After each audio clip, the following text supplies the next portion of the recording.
It's so interesting. It's so interesting. It's so interesting. interesting. It's interesting. It's so interesting. Okay. Welcome to It's So Interesting, where people talk about their work and life experience. I am George Spitzer. Today I'm talking with Gordon Rogers, an electronic and optical mathematician, inventor, and hydrologist. Okay, let's get right to it. So I'm going to start first in terms of how did you end up getting into so many disciplines? Is there a common strand? I think modeling the universe as a whole is certainly something that everybody has to do. I mean, everybody has a model of the universe in their head, whether they have formalized it or not. This is a very broad question. This next question is going to be very broad to bring out some form of dialogue that we can dig into. Sure. Have we as mankind departed from the universe? Some of us think they have, but that's their misunderstanding. I don't think we have. You don't have any choice but to be part of it. At least that would be my personal opinion. Sure. Well, you are an inventor. Therefore, I would consider you a genius, and I think other people have called you a genius. That's usually a matter of misunderstanding or not understanding what you do, because you know exactly what you do. I guess that's very kind. I mean, I think genius is local. It's a little tiny facet. I don't think anybody said it. It's a misunderstood word, but the fact is you do have some better understandings in certain disciplines than most people on the street. Probably. Yeah. Perhaps. Modesty can only go so far, Gordon. Okay. Okay. You are very active in optical and electronic mathematics, which is demonstrated in a variety of toys that mankind has. Isn't that a nice euphemism? Yes. How did you get into this? Was there a time in your life you said, this is what I want to do? I was basically a biologist. A friend of mine called me organic, pretty down to earth in my personal opinion. At 20, I was working in a neurological department, so I was basically on the road to neurology. I was pre-medical. There was a lot of technology in that. I mean, I was dealing with CAT scans, and I'd already studied mathematics and neurology extensively before I went. And I returned and basically started my invention or discovery. I would term it a discovery as much as an invention. When you find an abstract of the universe that's useful or generalizes something that's very complex, it's useful. I mean, that's kind of the definition of an invention. They look at them as inventions, or some look at them as some creation. But to me, if you've thought about it, you actually discover stuff more than create. You can create things from those discoveries, and that's someplace why we have technology, because you can take these models and make stuff out of them. It's just like Newton didn't invent gravity, he discovered gravity. Right, and found a way to describe it. Even more important. I mean, you can discover something and not have a good way to frame the identity that you're looking at. You mentioned you were involved in pre-med when you were 20, but was there a time earlier in your life that you said, I want to be a whatever? Like, we all go through when we're 10 years old, we want to be a fireman, we want to be a marine biologist, we want to be a doctor.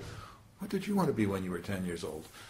Actually, when I was 6, my dad said, this experiment doesn't make sense. And it was Young's double-slit experiment, a principal monument to quantum mechanics. And he noted that, gosh, it didn't make intuitive sense from a ballistic kind of throw-the-ball kind of world. It seemed totally distinct from everyday paths of objects. So I would say that was really the inception of my curiosity. Why is it that Dad, who knows everything, obviously, could possibly think, gosh, this just doesn't make sense, having looked at it very closely? And so to me, that was probably, that one instance was something I would notice. So that gave you a clue that you wanted to discover, invent, and answer everything that you can possibly question. Yes. You take an abstract of nature. All you're doing is constructing a little symbolic model of it. And it can tell you a lot about how things act. Once you get a model that basically reflects the facts, has local predictive capabilities. So sure, you use the math. The math helps you. It's a guideline. It helps your perspective and your actions produce better results. Do I think the universe is a mathematical abstract? No. I want to talk a bit about the butterfly effect, and you're part of being the butterfly. Having said that, you're wondering, what am I talking about? You're doing very, very basic research and inventing that can have major consequences for us as a civilization. Am I overstating it? I would like to think so. I've had a very wise professor say basically that. Certainly it's humbling. That's a responsibility. it's a challenge. I mean, it's one of the reasons you push so hard is because it is a big responsibility. You do want to do it. Is it purely altruistic, and can you be the altruistic butterfly? One would hope. You know, you don't know what you're going to get out of it necessarily, and one can only hope that it's going to be of benefit. And there are not that many people around who have an understanding of science and the universe as you do that can be one of the butterflies. I'm not saying you're the only right, butterfly. It's a herd of butterflies. Okay. But that's what I'm trying to get at, is that you're motivated to do all this and to lead the life of inventing and going where no man has gone before, so to speak. Well, it's definitely interesting. I mean, one of the reasons is it's intellectually stimulating. It's fun. I mean, to get to figure it out is breathtaking when you find these realizations of, gosh, that's a model that looks like it holds together. That's an instant. You only get a few of those where you get to go, wow, you know, that aha moment that everybody looks for. That's the fun stuff. I mean, to me. And I was ready to ask you, I'd like to know about some of your aha moments. Describe your biggest one that you think you've had. What was the one where you just took your breath away? You could almost not breathe. The first one where they gave me a patent on it was definitely go take a cold shower and try and shake that off. It's really pretty intense. I mean, this is not like oh yeah, that was interesting. No. It is, you know, gives one chills at that moment. It's like, well, you definitely remember those moments. Well, tell me about it. I had a 2-week break between a junior college that I was attending when I started Berkeley and the first morning. I guess I didn't have 2 weeks. Doesn't seem like very much time, but when something like that only takes about 10 minutes first thing in the morning over a cup of coffee, and you get like that one little piece that fits together into a much larger model, and you don't even necessarily understand the whole model. You don't get it. The big picture, you can't get it. There's no such thing as the big picture. It's always a bigger picture if you stay at it. But there are those keys, those instants where you notice some little detail. You get that little tiny bit of input that does really provide an aha. There it is, 9 o'clock in the morning, sitting and looking at a large window up in Palo Alto, to see a geometry just come together in your head. It was breathtaking, and you don't even necessarily understand. And having a moment to think about it, about what you just got presented. I was presented the basic element to the optical computer, is how they were describing it on the cover of Scientific American. It was a little flag, you know, a little note that sticks out of the magazine. And of course, the optical computer, that sounds like it might be significant someday. So I thumbed right to it and got in one sentence. And so they basically gave me one optical transistor.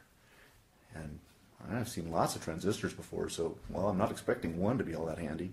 But in aggregate, so you have this accumulation of larger numbers of them, and it basically formed a ball. I mean, what other shape are you going to make out of it? Is it going to be some random shape? Or, no, high density says ball. So you have this big ball of light, right? And all radiating in all directions, but from a common center. And I think that's the single point that I noted was, wow, that looks like it could happen someday. But what are you going to do with that? So it's that moment where you project out of what would that do? What could you do with that to find basically an envelope to put it in? One of the things that, well, has interested many smart folks over the years.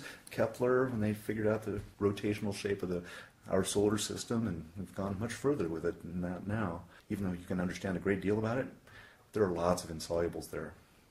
So it's not only having the quiet little thought, so to speak, that ties it all together, is also, once you have the quiet little thought, is to know what to do with it, to apply it. Exactly. Try and figure out where it would go. And that's where your expertise comes in. Well, your background. If you don't have the background to assess where it might go, then of course you're lost. So that's one of the reasons I do think that the studies are worth it. When was this? Oh, that was in '83, February. And what came out of it? Certainly my career, certainly my math degree, a great deal of learning on other subjects, the understanding that it does take a huge organization to put something like that together. It's not just an idea. The idea doesn't do anything. It sits there. A patent is a piece of paper. Okay? This is not what we're looking for. We're looking for real manifested things. And as a 23-year-old, I didn't have the breadth, the technical wherewithal to put a huge organization like that together.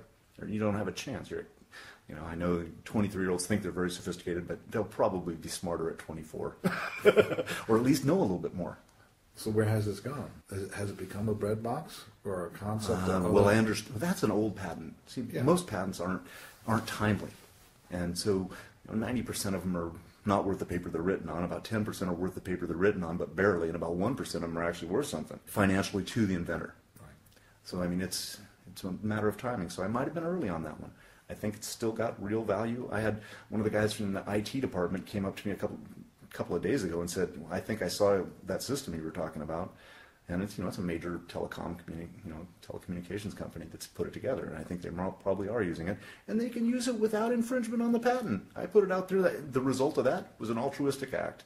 I gave the world something that's in the public domain that if they ever get to use it, beautiful. So you get to enjoy the aha, and it led to all sorts of other things. Yeah, potentially, yeah. And it certainly impacted my life, yeah.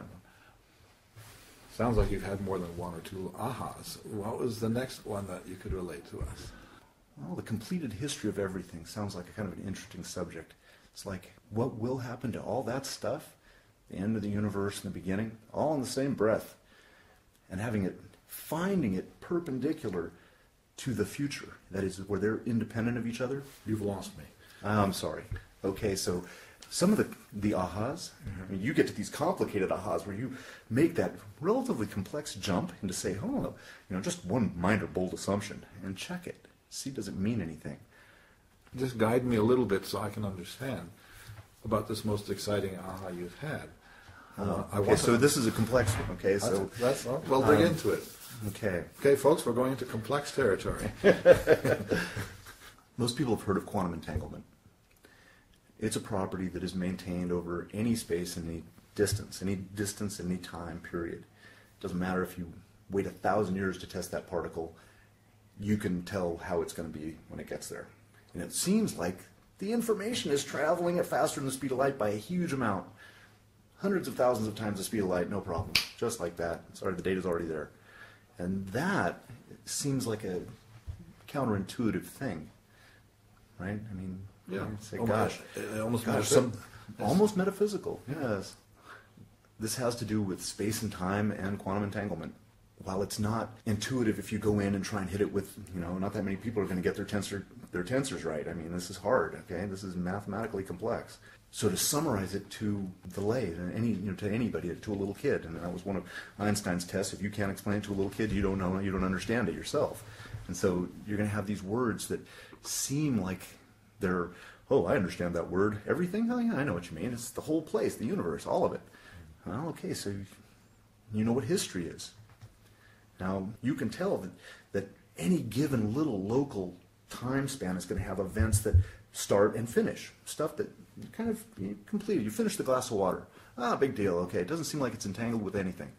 Well, that glass went someplace after that. And after that, there were the little pieces of the glass ended up in some, that fragment was stuck on the bottom of somebody's shoe and ended up in Tahiti or whatever.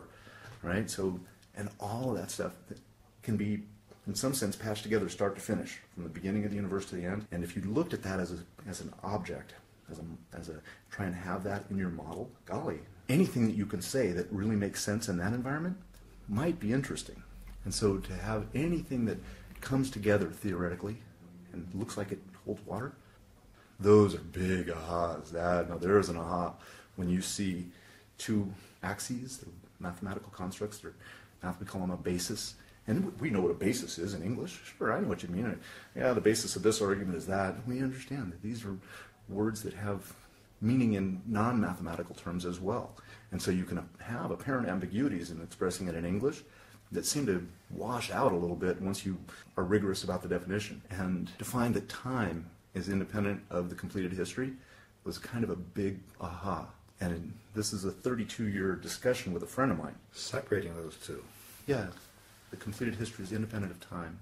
Obviously, I mean, that's the whole point. It doesn't matter when you started the sectioning of the little, this glass of water. It doesn't matter where you started that section. So where that glass, where the silicon atoms came from, that's all part of that back story. And all those same atoms and the energy that constitutes them, unassigned integers. Well, where you drop your origin is to some degree irrelevant. Well, that's my point. Right, I mean, I'm exactly. trying to indicated, I think I understand you. Right. Okay, nice. Thanks. I'm very glad to be able to express that to somebody that, this is not like you just jump out in the middle of this little theoretical construct. Right. So if I could do it at all, that was a miracle. Just even have a summary of what the subject matter is, let alone the methods. Thank you for being here, Gordon. I've been speaking with Gordon Rogers, an electronic and optical mathematician, inventor, and hydrologist. If you would like to contact Gordon or to listen again to this show or to any other show, go to itssointeresting.com. It's so interesting. It's so interesting. So It's so interesting. interesting. It's interesting.